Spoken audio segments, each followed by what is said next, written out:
સુરતની ખટોદરા પોલીસે MD drugs સાથે કિસમને ઝડપી પાડ્યો. પકડાયેલા આરોપી પાસેથી 97.150 ગ્રામ ડ્રગ્સ મળી આવ્યું.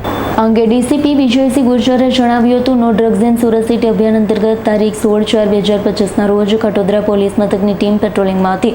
આ દરમિયાન બાતમી મળી હતી. ઉધના મગદલ્લા રોડ નવજીવન સર્કલથી સોશિયલ સર્કલ તરફ આવતા સર્વિસ રોડ પર સુરત મહાનગરપાલિકાના ખાલી પ્લોટની સામેથી એક ઇસમ ડ્રગ્સ વેચાણ માટે આવવાનો છે. પોલીસે વોચ ગોઠવી હતી. આ દરમિયાન પોલીસે આરોપી જલાલુદ્દીન ઇસ્માઇલ શેખને 97.150 ગ્રામ એમડી ડ્રગ્સ મળી આવ્યું છે.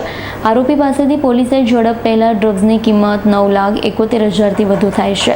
પોલીસે અન્ય મુદ્દામાલ સાથે 10 લાખથી વધુનો મુદ્દામાલ કબજે કર્યો. આરોપી જલાલુદ્દીનનો જથ્થો આપનાર સાહેબ નામનો પોલીસે વોન્ટેડ જાહેર કર્યો. પકડાયેલા આરોપી વિરુદ્ધ લાલગેટ પોલીસ મથકમાં 2 ગુન્હા નોંધાયેલા છે.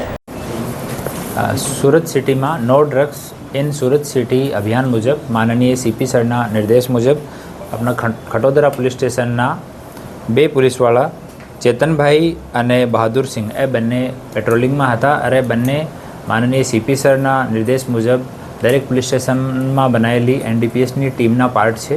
અને બાતમી મળી કે નવજીવન સર્કલથી સોશિયલ સર્કલ તરફ આવતા સર્વિસ રોડ ઉપર એક બર્ગમેન મોપેડ હે, એક ઉપર એક માણસ છે, એના પાસે એમડી અને વેચાણ કરે છે ને એમડી બાઇકમાં થઈ શકે. આ બાતમી ઉપર એ બંને માણસો ત્યાં જઈને અને મોપેડને રોકાઈને ચેક કરી તો એક એમડી જેવો પદાર્થ આને બાઇકની ડિગ્ગીમાંથી મળ્યો. એના પછી તરત જ સિનિયર અધિકારીઓને જાણ કરવામાં આવી, એફએસએલને અને સરકારી પંચોને ત્યાં જાણ કરવામાં આવી. સરકારી પંચોની હાજરીમાં એફએસએલ ચેક કરતાં જો નશીલો પદાર્થ છે સફેદ કલરનો એમડી પ્રતિસ્થાપિત થયો અને જો આરોપી છે એને અટક કરવામાં આવ્યો છે. આરોપીનું નામ જલાલુદ્દીન ઇસ્માઇલ શેખ છે.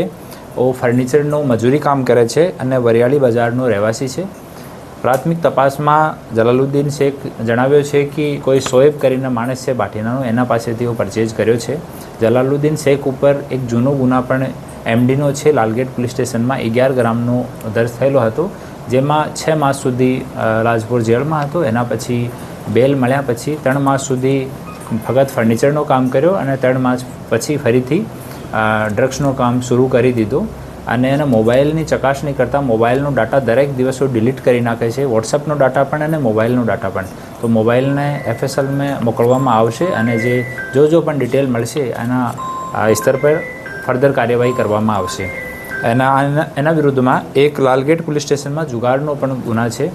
2 ગુના જૂના છે અને એક ત્રીજો ગુના છે. અને ફર્ધર જો ઇન્વેસ્ટિગેશન છે એ ચાલુ છે. ટોટલ જો મુદ્દામાલ મળ્યો છે એ 97.150 ગ્રામ છે, જેની જો કિંમત છે 9,71,500 રૂપિયાની છે. અને મોપેડ અને બધું મળીને 10,01,300 રૂપિયાનો ટોટલ મુદ્દામાલ કબજે કરવામાં આવ્યો છે. અને ફર્ધર ઇન્વેસ્ટિગેશન ક્યાંથી લઈને આવ્યો, જે વેચાણ કરતો હતો તો ક્યાં વેચાણ કરતો હતો, બીજા કોઈ માણસ પણ ઇન્વોલ્વ છે, એની તપાસ ચાલુ છે. Bureau report S9 news Surat. અમારી તમામ માહિતીથી અપડેટ રહેવા માટે જોડાયેલા રહો S9 ન્યૂઝ સાથે.